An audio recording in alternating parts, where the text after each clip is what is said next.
શરીરનો રોગ જે છે એ દુઃખ એ પીડા થાય છે એ આધિ છે. જે નથી એને મેળવ્યું છે એ વ્યાધિ છે. અને મળ્યા પછી પણ એને મેળવ્યાનો જે સંતોષ નથી એ ઉપાધિ છે. અને એટલે કે છે બહુ બહુ સરસ વાત લખી છે. કોઈ તન દુખી કોઈ મન દુખી, કોઈ ધન બિન રહત ઉદાસ, થોડે થોડે સબ દુખી. કોઈ પીડાથી દુખી છે માણસ, કોઈને શરીરનું સુખ નથી. ભગવાને શરીર આપ્યું હોય પણ ક્યાંક ને ક્યાંક ઠોકરું ખાતો હોય. ક્યાંક તમે એને અઠવાડિયા પછી જુઓ ને તો એને પાટો બાંધેલો હોય, એમ કીધું એક અઠવાડિયા પછી છૂટશે, એ અઠવાડિયા પછી તમે જાઓ એટલે બીજા હાથે બાંધ્યો હોય, બીજા અઠવાડિયા પછી એટલે હાથે છૂટીને પગે બાંધ્યો હોય. એને શરીરનું સુખ પણ સારું નથી મળતું. એ આદિ.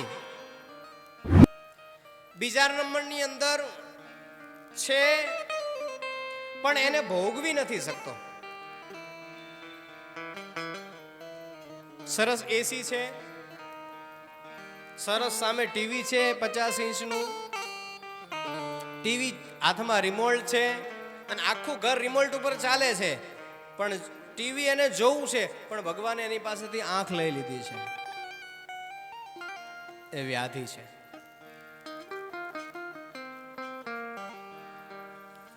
ભૂખ બહુ લાગે, મીઠાઈ બહુ ભાવે, પણ ડોક્ટરે કીધું એક ડાયાબિટીસ છે, ઘીવાળી રોટલી નહીં ખાવાની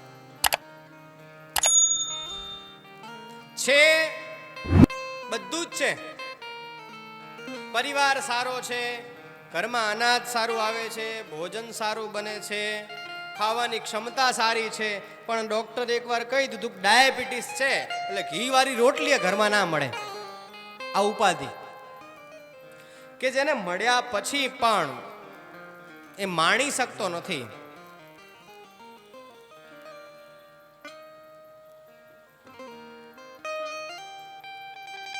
અનાજ ઘણું છે જમવા માટે પણ ભૂખ નથી.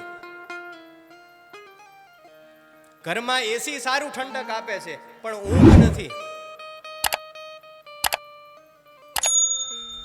ઘરમાં ગાડી સારી છે, વ્હીકલો સારા છે, પણ ડ્રાઇવિંગ નથી આવડતું. આ બધી ઉપાધિ છે. કદાચ માણસ આદિથી છૂટી જાય, શરીરમાં કોઈ રોગ હોય, પીડા હોય શરીરની, તો ક્યાંક ને ક્યાંક ક્યારેક ને ક્યારેક એ મટી જશે. દવાથી, ઔષધિઓથી માણસને એમાંથી મુક્તિ મળી જશે.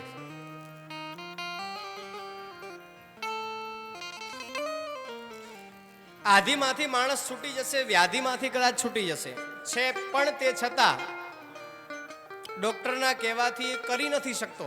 પણ ક્યારેક તો એવો કંઈક ઉપાય એના મનથી કરશે તો કદાચ એ રોગ મટી જશે.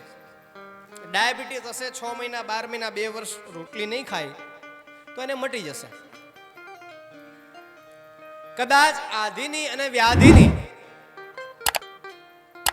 મુક્તિ આપી શકશે, પણ ઉપાધિની કોઈ દિવસ મુક્તિ નહીં મળે. અને ઉપાધિ માણસ પોતે જ વરે છે, એને કોઈ આપતું નથી. માણસ પોતાના મનને જો સંતોષ કરે તો માણસ પોતાના તમામ દ્રવ્યો, તમામ ભોગો અને તમામ સુખોને ભોગવી શકે છે. અને ઉપાધિ છે ને આવી જ પડે, એને બોલાવી ના પડે.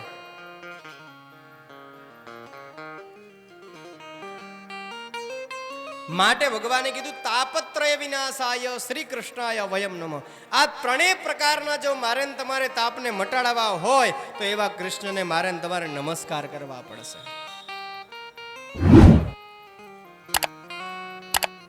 દુનિયાના તમામ દુઃખોને મટાડવાની ક્ષમતા છે ને એ કૃષ્ણ પાસે છે.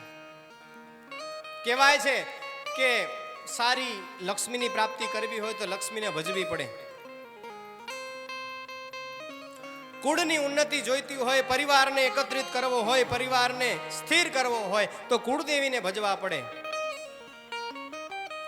શરીર સુખ સારું જોતું હોય, પરિવારની અંદર મન મેળ જોઈતો હોય તો પિતૃની કૃપાને મેળવવી પડશે. એક એક વસ્તુને મેળવવા જઈએ, કદાચ ઘરમાં પિતૃની કૃપા મેળવવી હોય તો પિતૃ એકલાને ભજવા પડે. કુળની ઉન્નતિ જોઈતી હોય તો કુળદેવીને ભજવા પડે. લક્ષ્મીની જરૂર હોય તો લક્ષ્મીજીને ભજવા પડે. વિદ્યાની જરૂર હોય તો ગણપતિને ભજવા પડે. આ બધાને એક એક ભજવા પડે. પણ કૃષ્ણ તો કથામાં એવું કહે છે ભાગવતમાં, જ્યાં કોઈ ના ભજે ને સાહેબ, કોઈ વસ્તુ સંસારની એવી નથી જે હું નહીં આપી શકું. કદાચ એક એક વસ્તુને મેળવવા માટે થઈને એક એક દેવને ભજવા પડશે, પણ તમામ સુખને મેળવવા હોય ને સાહેબ, મારી પાસે આવી અને મારું નામ સ્મરણ કરો, તમામ વસ્તુને હું પ્રદાન કરીશ. એની પાસે માગવાની જરૂર નહીં પડે. કારણ કે સારી દુનિયા હે ભિખારી और एक है दातार. મંદિરના પગથિયા ચડતા હોય ને બે ભિખારી બેઠા હોય ને માંગે ને તો આપણે એને હાથ લાંબો કરીને કે છાનો માનો કામ ધંધો કરને. પણ સાહેબ, એના કરતા મોટા ભિખારી તો આપણે છીએ કે અહીં તો સામે, તમારી સામે પ્રત્યક્ષ દેખાય અને તમારી પાસે માગે છે. પણ આપણે તો એનાથી મોટા ભિખારી કે આપણે ભગવાન પાસે માગીએ, ભગવાન આપી દે ને. એના કરતા મોટા ભિખારી હું તમે છીએ. તમે એટલું વિચાર કરો, કોઈ દિવસ ભગવાનને આપણે એવું કીધું કે બસ ભગવાન હવે નથી જરૂર? એક વ્યક્તિ બતાવો કે હવે એમ કીધું કે નથી જરૂર હવે? હંમેશા માગતા જ રહીએ, માગતા જ રહીએ. અને એને એટલે એટલે એટલે વાલો એટલે લાગે સાહેબ, કારણ કે બોલતો નથી.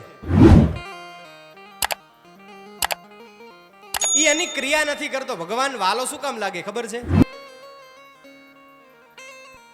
જે મંદિરે જઈએ એ મંદિરમાં પ્રાર્થના કરીએ, ભગવાન આપી દે, આપી દે, માંગીએ છીએ, પણ સામે ઈ તમને પ્રત્યુત્તર નથી આપતો એટલે ઈ વાલો લાગે.